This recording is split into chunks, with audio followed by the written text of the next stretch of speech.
Well, today I'm going to once again go over one of the standard presentations that I give. This one I think is on a topic that I don't know.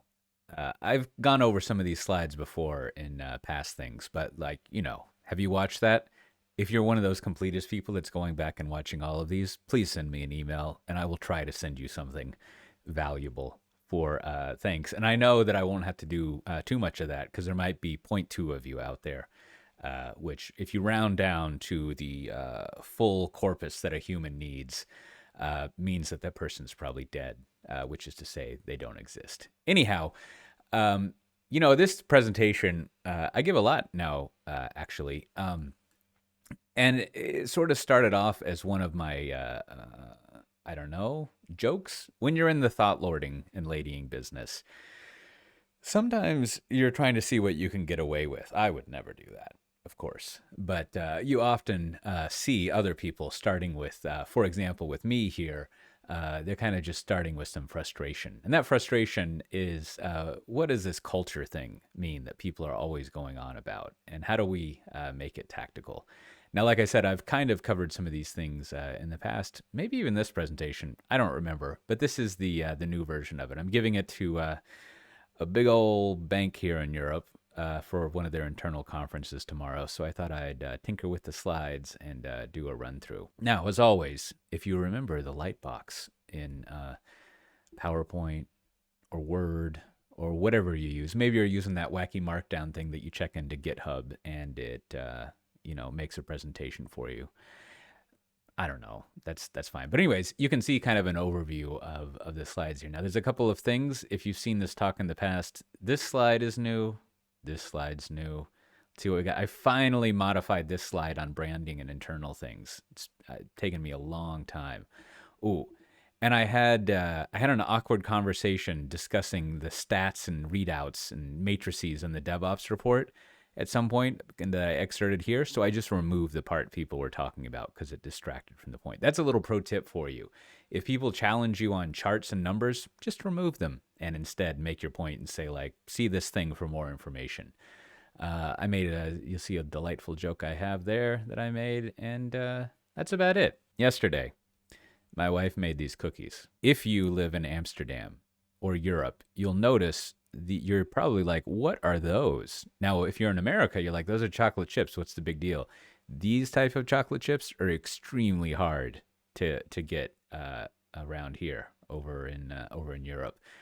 There's certain ingredients that they're really, when it comes to baking, that they're weird about over here. I shouldn't say weird. They have different things.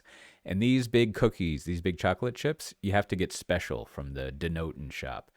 Anyhow, I've decided I don't normally eat a lot of sweets and cookies, but I've decided that if I finish this, I can eat this cookie. So that's my my motivation there. And see, I'm already covered in the chocolate and the butter and things like that. I'm going to present this as if I'm actually presenting it complete with whatever. It's good to have a reference presentation and also kind of time out how long it takes. Well, hi, thanks for having me here. This is a topic that I really enjoy studying and going over because I think it's at the crux of what people are trying to do when they talk about digital transformation or improving how they do software. And in fact, I think if you work on the software that your organization uses, whether you operate it, specify it, write the software, however you're involved in that, especially if you're managing it, I think thinking about these concepts of the culture that we have, which, as you'll see, I think a lot about as the person system, the meat system that management has built and that people operate in. That's kind of the core asset that you have, the thing that will differentiate your abilities, your capabilities, not only with competitors, but also against just like doing a bad job, which I think in large organizations with a lot of software is ultimately what you're competing against, mediocrity and just sort of giving up on things. So first, what I want to do is I'm kind of going to define what I think culture is. Then I'm going to go into what the attributes, the characteristics of a good, innovative culture are, right? And also before that, I'm going to talk about why you would care, right? Like what the end looks like when you have a good culture of innovation with software.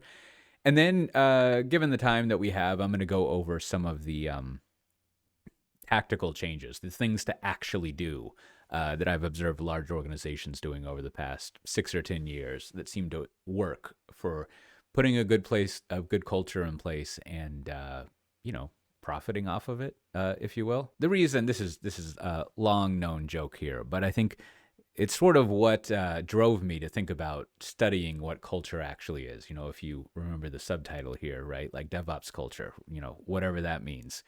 And that is, this is a jokey way of putting it.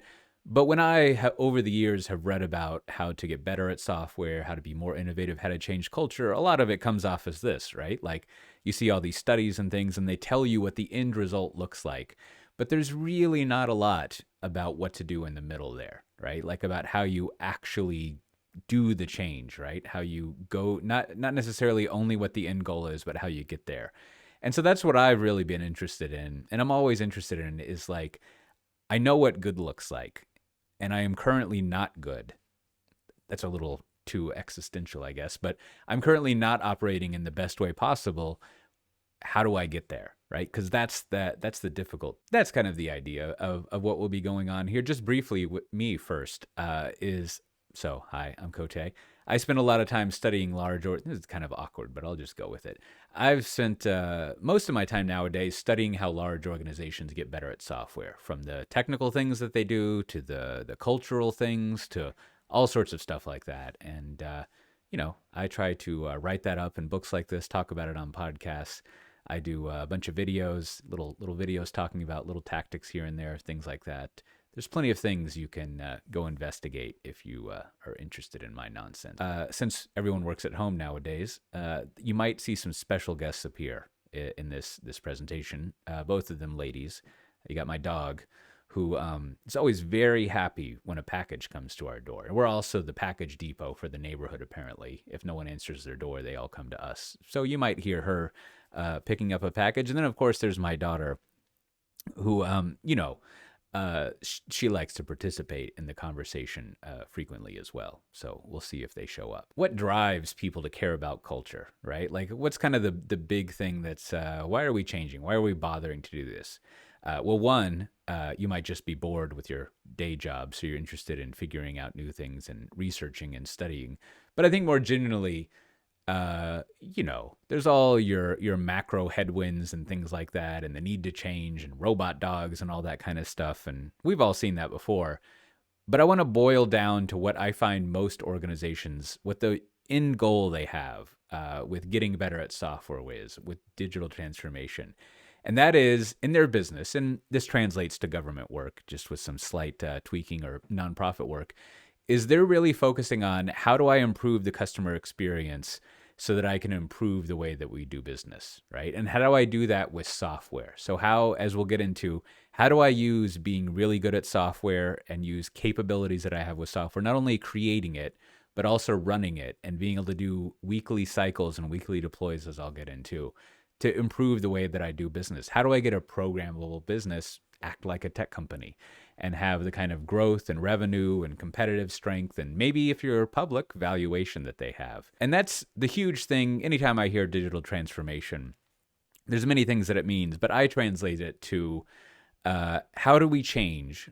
How do we go through changes so that we are really good at software, and software is just the factory for how we operate business and how we innovate what we do with business?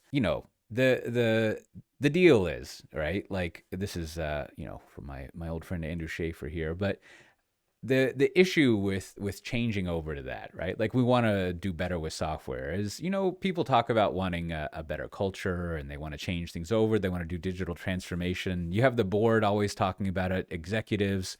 Sometimes when you get down to the developer layer, they're just like, I don't know, whatever. I want to learn how to use Kubernetes and maybe worry about features later on.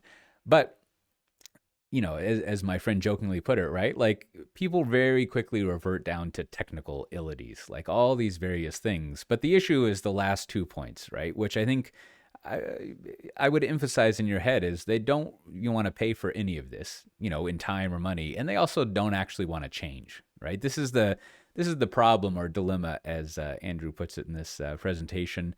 of digital transformation is we all want these great things, but we don't actually want to think about what we have to do to go through and do that change very much at all.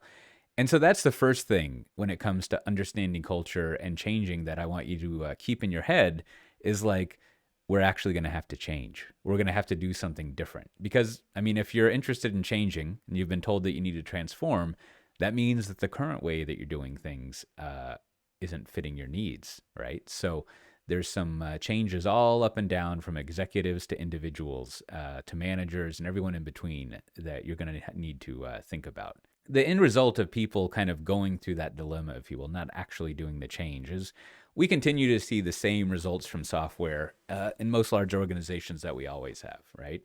And I like to study all sorts of surveys and metrics. I used to be an analyst, and this is kind of a roundup of a lot of them. If you look at almost, I think it's many years, 13 years of Standish Group reports, and the Standish Group for a long time has studied success factors in software and failure. And it's remained more or less steady over the past 13 years of the studies that I looked up, that it's about, you have about a 30% successful rate with software, and that success rated on schedule, features delivered, and quality, right? Now, that means that like 70% are like challenged or failing, right? And you see similar results that I think are tracers of why that is, right? Most organizations haven't updated their software, and I shouldn't say most, but many organizations haven't updated their software in a year or more. Many organizations, release their software only a couple of times a year, right? So they don't have this constant flow of software, of features that we know we can have in software because we experience it as individuals all the time. And this really translates back into that idea that what we're trying to do with software, if you remember, is like we're trying to improve the way that the business runs, improve the ways that our customers work with us through software. And if we're if we fail to change, right, like we're not really thinking of changing how we're doing things, you get this result that, you're not delivering your software frequently enough to actually be doing anything. You're not actually adding new features in there. Your software is static, and you're not able to actually innovate and change how things are going. So that's, our motivation for thinking about how we change software. It's kind of the reason that we're going through this trouble of figuring out what culture is and how to change to it, of studying new platforms that we'll put in place, and so forth and so on. So let's get to this idea of how do we actually draw an owl. Now, I tried to change my own culture here. I looked up an easier way to draw an owl. I think I'm doing all right so far. You probably don't want to hire me to run your transformation just yet, but I'll keep working on it. So let me start with kind of an end goal, like to give you a notion of what it looks like when I think you have a good culture of innovation in place. And this is one of my favorite examples from Daimler. There's a team that I've talked with some of the people there over the years quite a bit, and they work with us here at VMware Tanzu. And it's the team they call themselves MB.io, Mercedes-Benz.io. And one of the things that they're in charge of is the storefront for buying a car across the globe, right? And that is when you go search and research and look up a car, and you can configure what it wants to look like, and you can book it with a dealer, all these types of things. They have a culture of innovation in place. And one of the things that their team noticed was that when people were searching for cars, they kept searching for these Sprinter vans, which of course, no results came up because it was a totally different part of the business, right? The way the business thought of itself was that you come here to search for cars as a consumer, we show you cars. Sprinter vans are for plumbers and ice cream truck sellers. Like it's a whole other sort of thing out there. Because the team had this culture of innovation in place, right? They were curious about what was happening here, right? They saw this anomaly, this thing that was different, as an opportunity to explore and do something about. And they applied what I think of as a small batch loop. There's all sorts of names for this, just basic lean product management or doing product. And that is, they were curious about something. They came up with a theory of what they might do. They wrote code to run an experiment. They put it into production. They observed people using it. And then they responded accordingly, right? So they're doing a hypothesis-driven way of product development. They're trying to find something that's useful. They're trying to innovate by doing these small incremental changes on kind of a weekly cycle here, right? And getting to that point where you can do that, think like a product company, you can innovate with software is the goal of all of this, of what they're doing here. And for example, what they found, and this is, I think, a great example of how getting good at software, getting a culture of innovation in place allows you to innovate your business to make the business run better, right?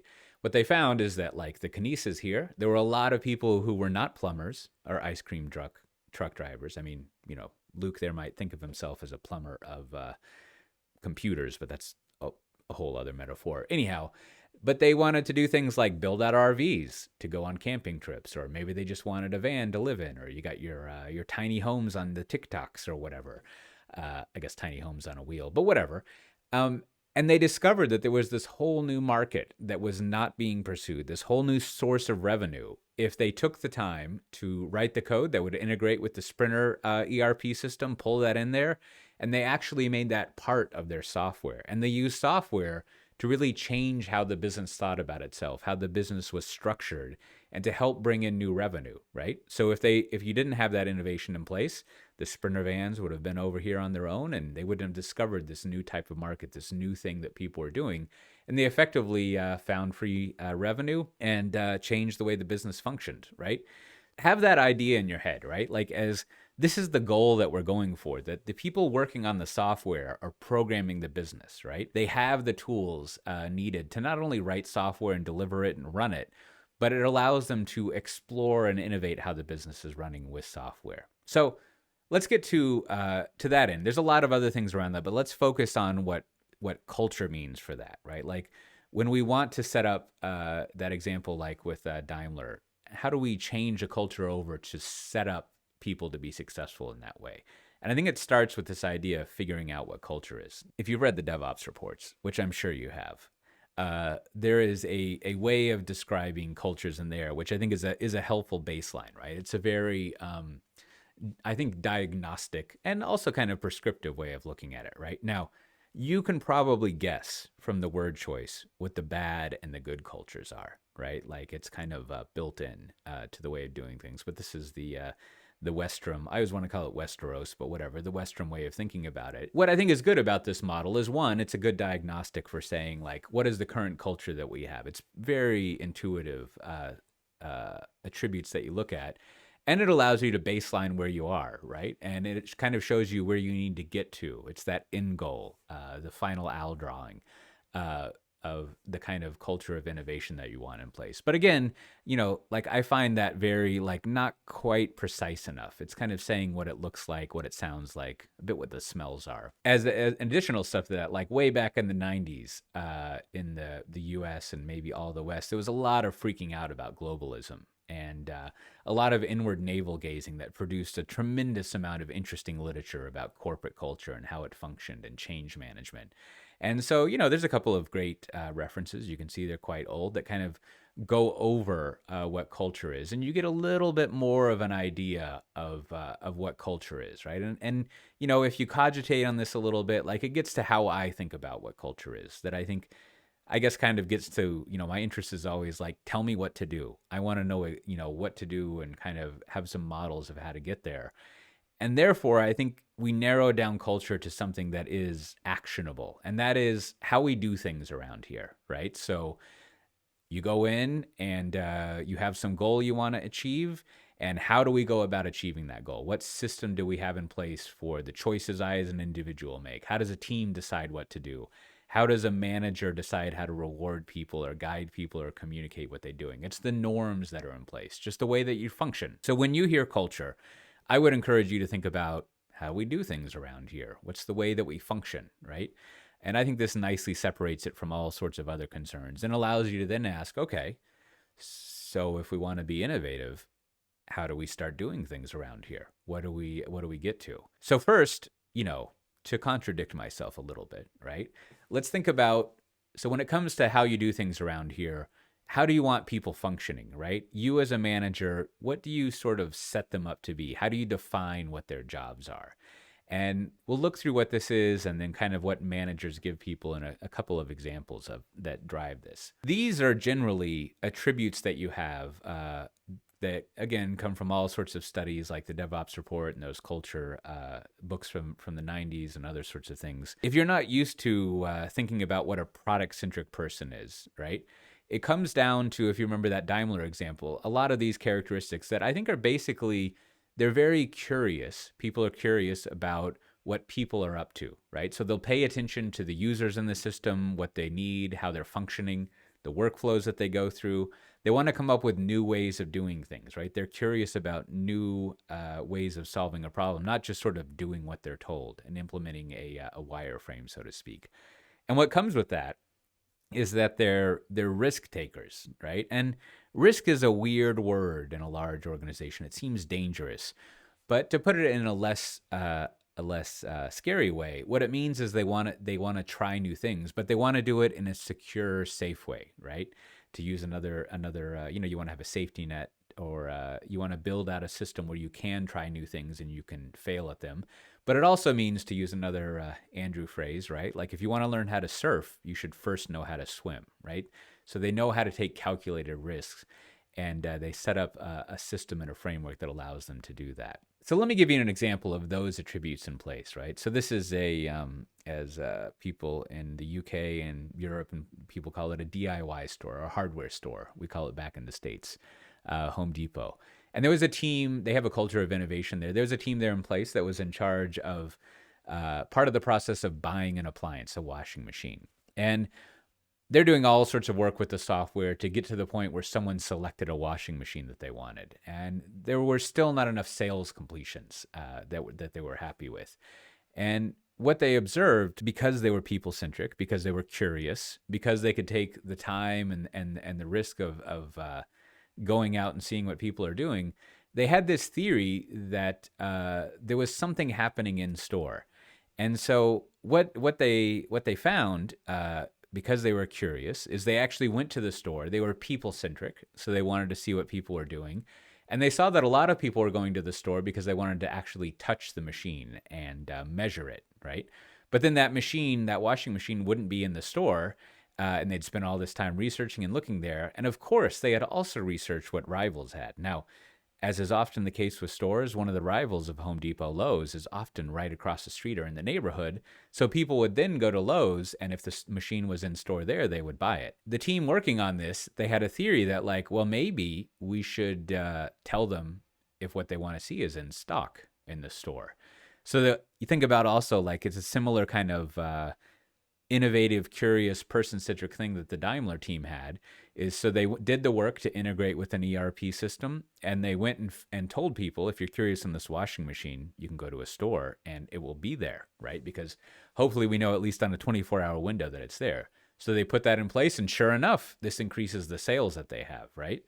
And this, the takeaway I want you to have from this is that if you're having your teams, your developers, your software people in place, right? They have the curiosity required to think about the whole end-to-end process of the business, the product that they're working on, right? They're not just taking orders or answering tickets. They're really thinking on behalf of that person, that end user, that customer, but also the goals that you have with the business, and how do we help them achieve that goal? And how do I use curiosity to discover, to actually go in store and observe what people are doing and see that washing machine's not there, and then do the work to integrate with the back-end system so that I can show them where it is and they can show up, right?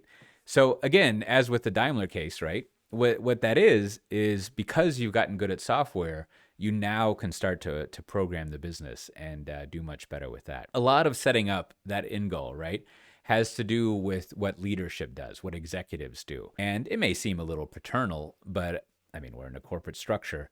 I think the next thing to focus on that's really important is, so if you want to have those curious, people-centric, innovative teams in place, those people, what do you as management need to give them?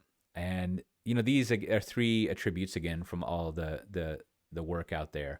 And that is, one, you want to give them autonomy, right? So think about the two examples we've talked about so far. The teams didn't have to go to a change advisory board review meeting, or go talk to some people in an ivory tower who own the product. They had the ability to go out and explore and come up with new ideas on their own and experiment with it, right? Now, leadership trusted them to do this, right? The reason you don't have people be autonomous is you don't trust them, but they were trusted to own that part of the business, to own that innovation and explore and do it. And then three, they have a voice, right? So they can say, we're the experts here. You might be telling us how you think the business should function. The Sprinter van should be separate, not part of the business. But we sort of know better, or at least you trust us to have voice to suggest we should do something different, right? And those all seem obvious and simple, but I would challenge you to go to your organization, whether you're a manager or an individual contributor, and think like, has management really given me that? How often do I have to go back and ask permission? Do they actually trust me to do things? And have they built a system that allows them to hand that over, right? Do we have the culture in place that allows for that to happen? Now, let me give you another example, and that is an example for a customer of ours who is, I don't know what you call them, industrial kitchens. They deliver food, but they'll also run kitchens in kind of corporated settings if you want to outsource it to them, or however it's phrased. So they wanted to optimize how kitchens were run, right? And the first idea of management was that, well, what we need to do is they're thinking about how do we improve customer experience and improve the business. So their notion was, well, obviously, we need to move to iPads for recipes, right? We have them in 3-ring binders, and it's very inconsistent and sloppy. And things are going to improve if we digitize it because we're doing digital transformation. So we need to put recipes on iPads. So we were hired to go work with this team. And if you think about those attributes of innovation, right? Autonomy, voice, being person-centric, the team listened to those requirements that were given them, that task, and they said, that sounds great. And then they left, and they got up very early in the morning, if you can imagine developers getting up at 3 or 4 a.m. to go to a kitchen. And for about a week, they observed the actual kitchen staff working, right? They were very curious and person-centric to kind of see what was going on, what the problems were, and come up with some ideas of how they could fix them. And so what the team found is that, sure, they were using these 3-ring binders for recipes, and it was kind of weird. But something that the staff spent an incredible amount of time on that was also very error prone was manually going around and measuring the temperature of mayonnaise, right? And chicken and things like that. They were basically verifying that everything, all the food was at a safe temperature. And they would record this in a binder and so forth and so on. So the idea of the team working on this is that if we save the staff all of that time and that toil by digitizing that experience, that will be a huge win for the ultimate goal that management gave us of more efficiently running the kitchen, more consistently running it, and improving customer service, right? Like the ultimate poor customer service is probably getting food poisoning. That would be a bad experience. Or failing a health inspector review. So sure enough, the team put that in place, and they were given, the trust, the independence to go and do that. And it did optimize the time the kitchen staff spent a great deal. Now, of course, they went in and digitized recipes and all of that. But that general approach of always understanding what people are doing, right? And using that curiosity, that's a product-centric approach. Study what people need and go in and figure out how to solve the problem for them. Now, you might be wondering how tall that hat is. And look, it is quite tall. I'm going to take this out because no one ever laughs at this, even though I think it's really funny. How does leadership work on themselves to change over, right? Like what we've kind of gone over is what staff do, right? Like what you want your teams to look like, what you want them to do. And what I found is that most staff is very happy to operate like that, right? It's a kind of a liberating way of doing things. But I think the biggest barrier all the way back to my friend Andrew's joke is that most organizations don't actually want to change. And I think management often wants to change the least. Managers, executives need to start thinking about what they do, right? We know the attributes that they need to give people. So what are some tactics that they can go through? Well, I think first, what they need to start doing to train themselves to start changing their behaviors and changing their culture is they need to think more and more about getting comfortable with delegating things, right? So it feels unnerving, but what I would do as a manager is find out how you're going to get paid your bonus at the end of the year or whatever the period of time is. What are things that need to be achieved for that? And find some of those things and delegate them to other people to do. Basically, build up a system where critical things that you see that you should be doing firsthand, you can find people that you can trust to do those for you. Now, that's what you're supposed to be doing with management, but think about how hands-off you could be in delegating that. And however crazy you think that is, however you feel like you shouldn't be delegating and it's going to fail, Then the thing you need to think about is like, what kind of culture, what kind of norms would I have in place where I did feel comfortable doing that, right? And this is going to start forcing you to think about, how do I change? What do I need to change about my system? Now, also, the way you give feedback to your staff, I think needs to change, right? You're not giving them feedback about, did you do the right thing? Did you do the wrong thing? Did you meet the budget, the deadline, these sorts of things? Instead, as you're changing, you want to give them feedback that encourages them along becoming more innovative, more people-centric, right? So you want to start praising them for things like, wow, that was a really great idea to deliver on that kind of curiosity of how people were, wanting to buy washing machines. Like, you were thinking in a very innovative, exploratory way when you thought about, we should marry up the Sprinter vans with the cars. Or that was a good job that you challenged our basic assumptions when it came to digitizing recipes, right? So don't necessarily, still you want to award just ultimate success, right? But you need to start celebrating learning or failure, right? You actually tried something new, even if you succeeded or not. Because if you're not sort of failing, you're not really learning very effectively. So you need to figure out how you start to give feedback and praise along those lines. Now, I think it's worth looking into this last point because you hear a lot about blameless postmortems, right? And as kind of an example of how management, what they actually should do to get to that point where they can draw an owl, no one's going to want to do a blameless postmortem. No one at an individual staff level is going to want to stand up in front of their group, their division, let alone huge parts of the company and say like, oh, here's something terrible that we did and it brought it down. Like, it's going to take a while for staff to trust that. So you as management, you're going to have to do that the first few times and probably every single time. So think about as a manager, a high-level executive, how you can start to talk about something that you did wrong. And wrong, again, is the wrong word, but a learning that you had, a failure that you had. Talk about your blameless postmortem and start to celebrate that and provide an example of something that you misjudged and that you've learned from. And not only that you've improved it and you fixed it, but that it was a necessary thing to go through to be innovative and,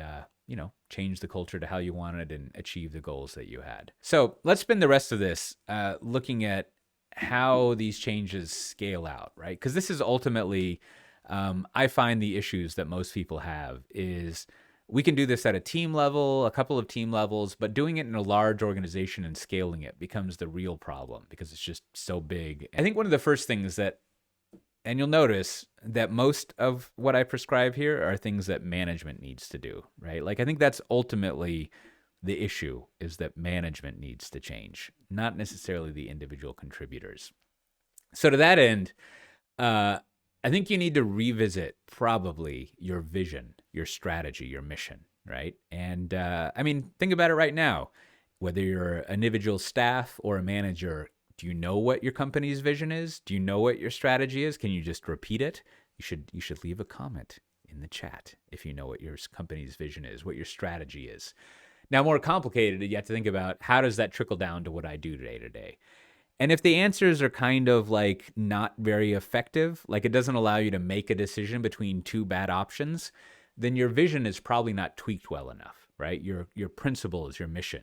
And I wouldn't worry about succinctness or things like that. Just start by coming up with a vision, with a mission that someone can use as a tool, right? And as an example, I think DBS has a great one, right? Which is, their vision is we want people to live more and bank less, right?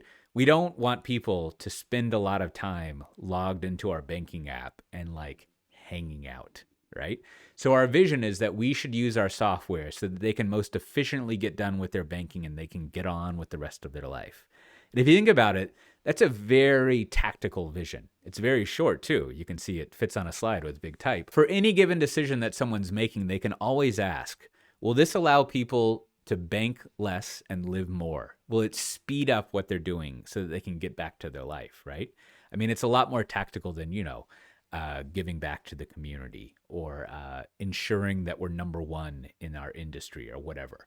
Those are laudable, great things, but you need to have a vision that's very tactical. So you should come up with that as management. This is the ultimate. If I were to pick one thing when it comes to scaling, it would be to set your expectations correctly. That expectation being that it's going to take a long time to scale it up, and you need to start very small. And you need to mix together two key things, two tactics I've seen many organizations do. So that is, you start small with 1-2 groups of people, right? You can call them mavericks, or you come up with some name for them that's super cool. And these are people who pick not a super complicated application, but a real business-facing application. I often recommend like a store finder or something that's business-facing and customers actually use, but it's not mission critical, because you're going to be learning, you're going to be failing and scaling up from there. But you take that core group of people, you spend, I don't know, 3-6 months kind of learning new ways of doing things, not only the technologies that they're doing, but you figure out the barriers that you encounter in your organization and how to solve them. And once you've kind of gone through that and you've been successful updating things, right? You can think about the search engine thing with Daimler, or the Home Depot washing machine example, right? Or even sending someone in to go digitize a recipe book. Like, those are kind of simple things, but you can learn a lot about what your culture change needs to be and how you'll go about changing it. You take people from that team and you seed them into new teams, right? You find some of the individuals who are very people-centric, and you start up new projects and you seed those people into that team so they can start pairing up, and people more or less will trust fellow employees a lot more than outsiders like myself and outsourcers and things like that. Although we help people augment, a lot there. But you start to seed that team and kind of spread it out slowly through one project after another, seed it out with these people in there. Now, there's other sort of learnings from the studies that apply here, but that's the core that I've seen people be successful with, is slowly seeding people out. And generally, like, centers of excellence where people go to get training and then go back to their organization, they have some amount of success, but like, you're not really changing how people function. You're just giving them information. And until they actually start working on the software in new ways, more or less seeded by people who know what they're doing, those people who have already worked on the projects, like all the training and the center of excellence is in the world isn't really going to create that change. You really do need people who are working on that and have seeded out from there to do that. And again, that's a program that management can set the expectations of timeline for, and also make work, right? Like, individuals aren't going to be able to do this. It needs to be the way that the management sets up the system. So the next part gets down to, I always think it's tragic. You look at surveys, right? And the number one, number two, the top three thing that people, executives especially, say are a barrier to improving how they do software, to digital transformation, tends to be skills, or people won't change, right? And it's this very dim view of the staff that you currently have, right? Like, we can't hire the right people and people won't change over. And generally, what that means, in my experience, is, again, management hasn't got involved enough, right? They haven't set up and planned out the kind of context where staff can change over and they have that trust to be autonomous. They can explore things. They've got the safety net set up. You've planned out that small change. Management hasn't kind of built the kind of environment where teams can learn how to change. Instead, they've just kind of been told to change in the existing environment that they have. What I found in talking with people over the years is that if you combine together, you set up the right kind of environment, as I was just describing, and you start small and you build up from there, and you find people who are these kind of people-centric, mavericky, very interested people, but you also marry them up with these so-called crusty developers, and you just let them kind of work on this application, and you put them in that right kind of environment.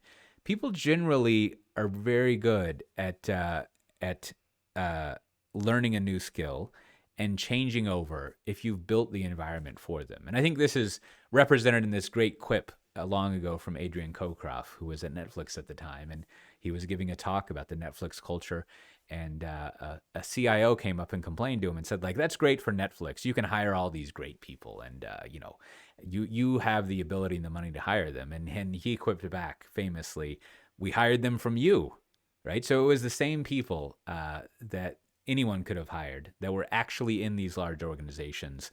And someone like Netflix had just set up the right environment in the culture. If you're worried about the skills of your people, I tend to think that's a little bit more of the issue that management has, rather than necessarily thinking about your people are deficient. So, at this point, there's a few more things to go over, and I'm always running out of time. I've got two things to go over. So what I'm going to do, just for the purposes of this reference recording, is I'm going to go through them anyways. And see what the add up of time is. But normally I'd probably chop these out. So now let's look at some metrics that people use. The chief thing I would say when it comes to culture, and especially if you're in management thinking about reprogramming your culture, is to make sure that all the metrics that you use are geared around monitoring if you're the culture changes that you have, right? So if you think back to that small batch loop, right? We want to be experimenting with and figuring out if the cultural changes we're putting in place are effective here for our goals, right? And that means you need to measure them. Ultimately, if you're tracking business metrics, right? If your business is succeeding and it seems to have long-term stability, right? Like you don't have this fear that the way you're doing business isn't sustainable. Like if you're doing okay business-wise, your culture is probably fine, right? So that's the first indicator I would look at, is figure out, directly tied to software, what it is your software doing, what kind of business metrics that represents, right? And a very common one, if you kind of think through a lot of the things that I was showing, is like sales completion, right? Or completing a workflow. When people are using our software to go through a process like buying a washing machine or completing a workflow, do they actually complete it? How fast do they go through it, right? Do they bank less so they can live more? But come up with those metrics as the ultimate way that you're tracking things. Now, there's all sorts of technical metrics that I think are just kind of, when it comes to culture, sort of side effects of how you're running things. But let's look at the culture metrics, right? These are just really basic culture metrics. I think you'll find that there's all sorts of ones that you want to monitor, but I think they're good ones to start with if you don't know what to look at. Employee NPS, right, is essentially, would you recommend working here to friends, right? I think it's much better than a star rating. What's your response to this place? It kind of has people orient around a different way of evaluating where they're working. And I think that's a good thing to start tracking, right? Like, would someone subject their friend or benefit or want to reward their friends and family by recommending they work there, right? And obviously you want the answer to be yes, right? So this will rate how people feel in the organization. Now, it's tricky how to measure this. You can just straight up ask them. But because of the key role that management and leadership plays in an organization, right? You are programming the system. You're also setting the strategy and the culture. You want to have a certain set of metrics, probably survey-driven metrics, to see if people believe in you or not, right? Do they have faith in leadership and they just go off and do their own thing instead of, anything that you might suggest to do? Similarly, you want to get a sense of like, do they understand what the strategy is, right? Do they have confidence that they know what the strategy is? As we did earlier, can they even repeat it, whatever it may be? And then as another sort of indicator, right, think about what your staff retention is, right? Are people leaving, right? And think about also, not only are people leaving, but what's the churn rate? So you may be able to hire new people, but do those people stay there very long, or do they just work there for a little while and leave? There's always some kind of crazy people who only want to work somewhere for a year or so, but like, pay attention to all of these metrics and come up with your own that really indicate what is the happiness, essentially, I guess, of the staff that you have, right? That starts to measure a lot of what you'll rely on with culture. And then you layer on those business and technical things, right? And I think the business outcomes really give you a sense of if your culture is effective enough. Finally, I think there's another very tactical thing that I see management not setting up. And that is, it sounds very plain, so much it seems kind of ridiculous, but there's three things you're going to end up focusing a lot on. That is internal marketing, consulting, and let me put that in there. Did I spell that right? Consulting and branding. And so think about the following in terms of your culture, right? So let me put consulting first. Consulting. When it comes to scaling your culture, right, you're going to need to do the work to go out and reprogram your existing organization, right? This is why like centers of excellence and training aren't sufficient. They're great and helpful, but they're not enough to actually make the changes. So after you've kind of set up those initial teams, You'll need to take people from those teams, those seeds I was talking about earlier, and you're going to need to do a lot of consulting with other teams out there, whether it's using the platforms that you have in place, your cloud native platforms, all the great Tanzu stack things. I'm sure there's other options out there, but I wouldn't know anything about them when it comes to the cloud native stack to support doing work like this. But you're going to need to help people, right? And again, that's not just training. That's what I see at organizations is they actually budget time and money for staff that goes and sits with those teams and helps them learn not only the new technology, but the new methods of doing things, whether it's pair programming, product management, platform as a product, all these DevOpsy things that we're trying to get people to do. You're going to need to have consultative people, whether they're your people or people that you hire from the outside, like us to help you, come in and help consult with people initially. Now, generally, like after a year or two, when you've spread enough of this new way of operating, this new culture, you can do less and less of this. But initially, you're going to have to do a lot of consulting. Now, ongoing, you're also going to need to do, I always recommend about every quarter to do an internal marketing in the form of a conference. A lot of people kind of know that this is a good idea, but they don't actually do it. And what I literally mean here is every quarter have an internal conference for a day, right? You can kind of skimp on a half day, but just set aside a day every quarter, whether nowadays it can't really be in person, but online, where you have these teams that have been working in this new way come and give a presentation about what they're doing, how they're doing it, challenges that they've gone over. This is a great time for leadership to come out and kind of prove to do those blameless postmortems themselves.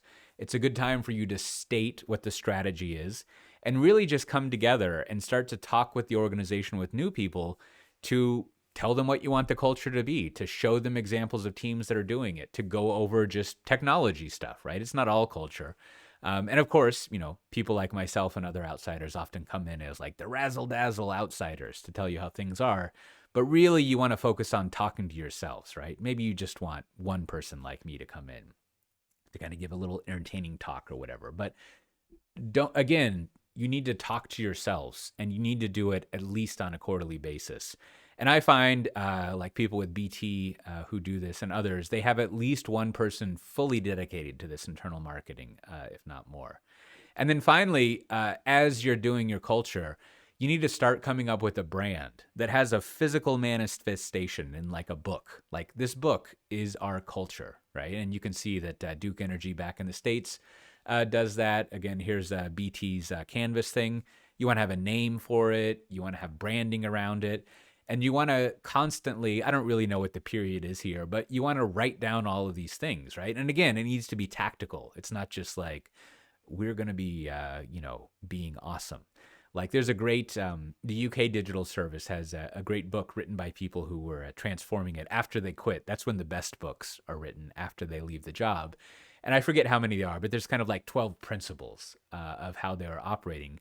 But always think about, we need to write down the manual for what our culture is, the way that we do things around here.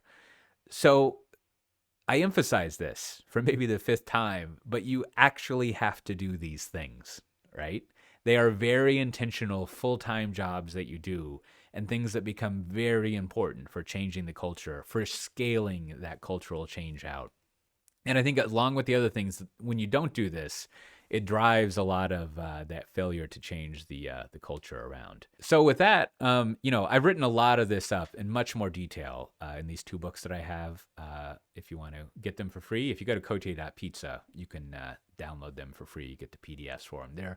I wrote them to be short, so you don't have to spend a lot of time wading through stuff. They're just like 80, 90 pages or so. I also do little micro videos on all sorts of topics like this where I go deep on them. If you go to Tanzu Talk, you can check those out. But I appreciate you having me here. And, there's probably a little bit of time for questions, and I'm always happy to talk afterwards. So this is in general when it comes to transformation. These are pretty common problems and blockers that people have. And, or you might have other questions you want to ask. But, here's a little starter menu. If you don't already have a question, and I'm happy to talk about each of these things. So thanks, and see you next time. That's the run-through of my culture presentation.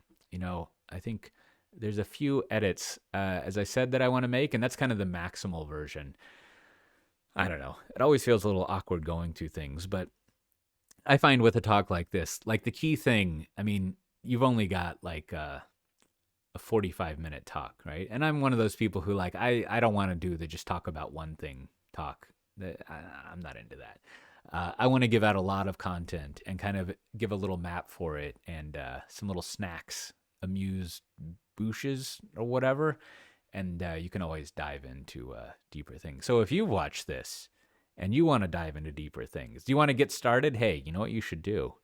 You can go to tanzu.talk.com and find the show notes for this episode. Also, you can find a link to this not only down there in the notes, but also right up there. Boop, boop, boop, boop. If you want to book some office hours with us, and it's totally free.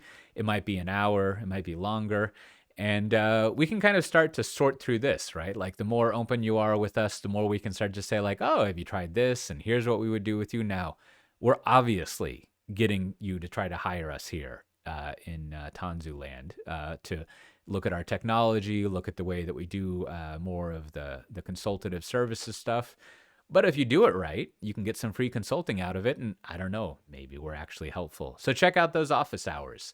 Again, you can click down there, or if you remember, they were up there, and get started with this. Also, I mentioned Kubernetes a little bit, you should go to kube.academy, and there's all sorts of great free training to learn what's going on there.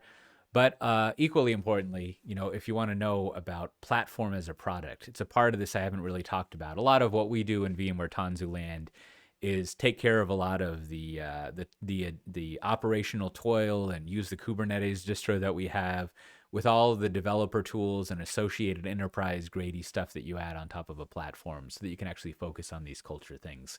Now, if you click up there, there's a video about platform as a product that you can check out. Or you can just go to tanzu.vmware.com and see everything that we have to offer. And with that, I'll see everyone next time. Bye-bye. I just realized that I didn't eat the cookie, so now... This is what they don't tell you in those big stores. Is you want your cookie to be all soft and buttery. See you next time.